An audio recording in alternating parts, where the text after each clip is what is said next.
Malapit sa Asya, sa may init na tubig ng karagatang Pasipiko, ay matatagpuan ang isang pangkat ng mga pulo na tinatawag na Kapuluan ng Pilipinas.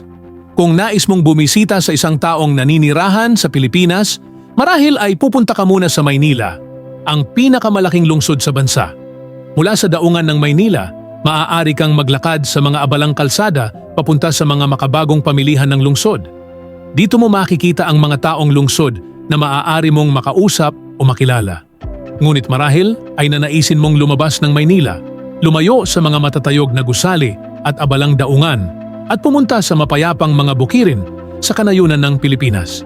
Isang umaga, maaari mong matagpuan ang mga magsasaka na tulad ng lalaking ito, nakasakay sa kaniyang kalabaw. Kung maaari lamang tayong makasama sa kanya sa loob ng isang araw, ano kaya ang maibabahagi niya sa atin tungkol sa Pilipinas? Pakinggan natin siya. Palagi kaming naghahanda ng maaga para sa trabaho habang malamig pa ang simoy ng umaga. Sa aking nayon o baryo, gaya ng tawag namin, nakikita ko ang aking kapitbahay na si Pablo. Naghahanda ring pumunta sa kaniyang palayan. May kalabaw din siya, tinatawag naming karabaw.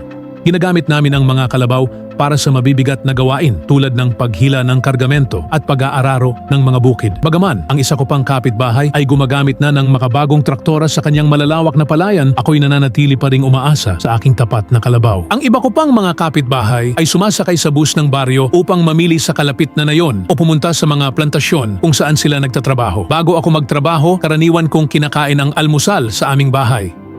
Itinayo ko ito ng mataas mula sa mamasamasang lupa gamit ang matitibay na kawayan at dahon ng nipa na tumutubo sa paligid. Sa aming bukas na kusina, nakikita ko ang aking asawang si Dolores, abala sa paghahanda ng almusal. Marami kaming sariwang prutas, papaya at mangga na galing mismo sa mga punong nakapaligid sa amin. At syempre, mayroon kaming mainit na kanin mula sa aking sariling palayan.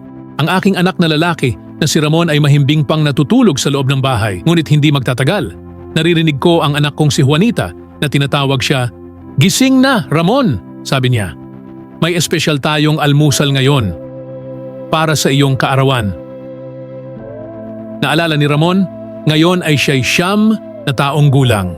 May handaan para sa kanya mamayang hapon at maraming regalo ang naghihintay.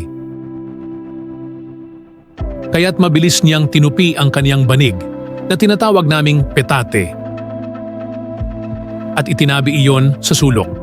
Pagkatapos ay naghugas siya habang si Juanita naman ay nag-aayos ng mesa. Bagamat 12 taong gulang pa lamang si Juanita, malaki na ang naitutulong niya sa kanyang ina. Si Dolores naman ay nagluluto ng kanin gamit ang pugon na kahoy, gaya ng ginagawa ng karamihan sa mga pamilya sa aming baryo. Wala kaming kuryente, ngunit sanay na kami sa ganitong paraan ng pamumuhay. Pagkatapos kumain, pumunta na ako sa palayan para mag-araro. Malapit na ang panahon ng pagtatanim, kaya kailangang maghanda. Hindi nagtagal, umalis din ang mga bata. Malayo ang pinapasukang paaralan, kaya maaga silang umaalis. Sa daan, nadaanan nila ang mga tindahan sa baryo. Tinatawag naming tienda mula sa Espanyol. Ang mga pangalan nila, Ramon at Juanita, ay Espanyol din. Nadaanan din nila ang lumang simbahan na itinayo pa ng mga misyonerong Espanyol noon. Pagdating sa paaralan, si Juanita ay nasa mataas na paaralan. Bago magsimula ang klase, naglalaro sila ng luksong lubid kasama ang mga kaibigan.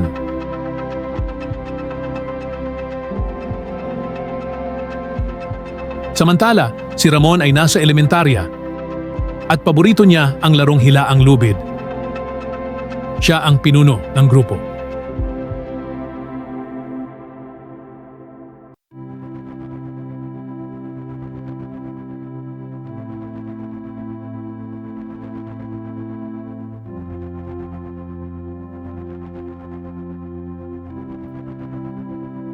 Samantala, si Juanita naman ay natututo ng maraming bagay.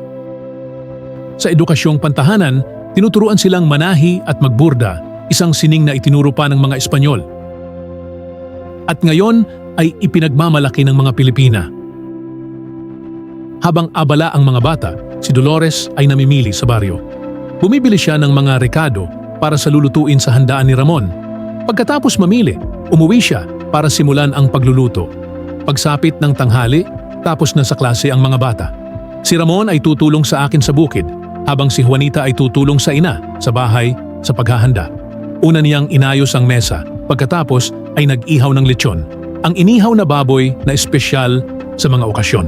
Sa hapon, natapos na rin namin ni Ramon ang pag-aararo. Pagod kami, pati ang aming kalabaw. Dinala namin ito sa ilog para maligo sa malamig na tubig. Gustong-gusto niya iyon. Pagbalik namin sa baryo, nakita namin ang bahay, puno ng mga tao. Lahat ay naroon para sa kaarawan ni Ramon. Maligayang kaarawan, Ramon! Sigaw ng mga kamag-anak at kaibigan. Masayang masaya siya. Hinalikan niya ang kamay ng kanyang lola na nagbigay ng pantalon bilang regalo. Sumunod ang lolo, may dalang bagong kamisa galing pa sa Maynila. Nagpasalamat si Ramon sa kanila, pati sa amin ng kanyang ina para sa mga regalo at pagkain. Lahat ay kumain ng kanin, prutas at gulay mula sa aming hardin. At syempre, ang paboritong lechon ni Ramon. Pagkatapos kumain, nagkaroon ng sayawan. Nanonood ako habang masayang nagsasayawan ng pamilya, mga kaibigan at mga kapitbahay. Tayong mga Pilipino ay mahilig magdiwang paminsan-minsan dahil karaniwang simple at mahirap ang ating buhay. Ngunit sa pamilya kong ito'y buhay na payak ngunit masaya. Para sa amin, ang aming mga anak ang tunay naming kayamanan. Nagsusumikap ako upang maging mas maganda ang kinabukasan para sa kanila, para kay Ramon at Juanita, upang sila rin ay makagawa ng mas mabuting buhay para sa kanilang sarili at sa iba pang mga pamilya sa Pilipinas. Only in the Philippines TV at your service. Ingat!